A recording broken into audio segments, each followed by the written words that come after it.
Bună ziua și bine v-am regăsit la partea a doua a lecției.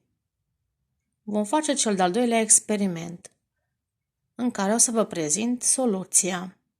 Pentru aceasta vom avea nevoie de 3 recipiente, 1, 2, 3, 3 substanțe diferite, sare, zahăr și ulei,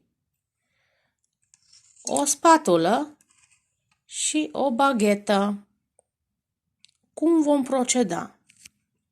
Se adaugă un vârf de spatulă pentru eprubeta 1, în care vom adăuga o anumită cantitate de zahăr. În cea de-a doua eprubetă vom lua o cantitate infimă de sare, iar în cea de-a treia vom lua o pisetă și vom lua un volum de ulei și îl adăugăm în cel de-al treilea pahar. Peste toate cele 3 recipiente se adaugă apă distilată.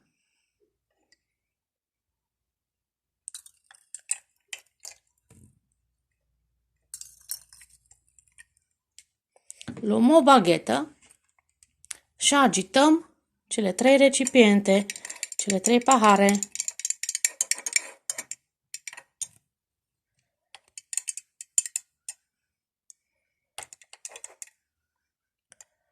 Bun.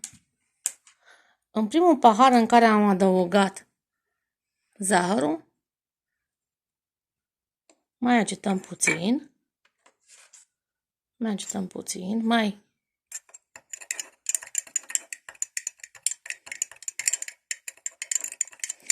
până moleculele de zahăr se întrepătrund printre moleculele de apă.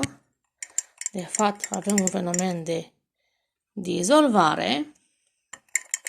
Încă dizolvarea încă nu a avut loc total. În primul recipient. În al doilea recipient am adăugat sarea.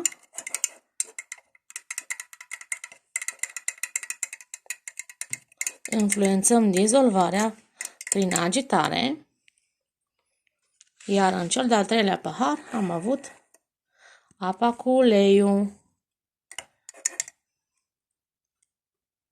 Oricât amesteca, observăm că în cel de-al treilea pahar în care avem apa și uleiul, avem două medii separate.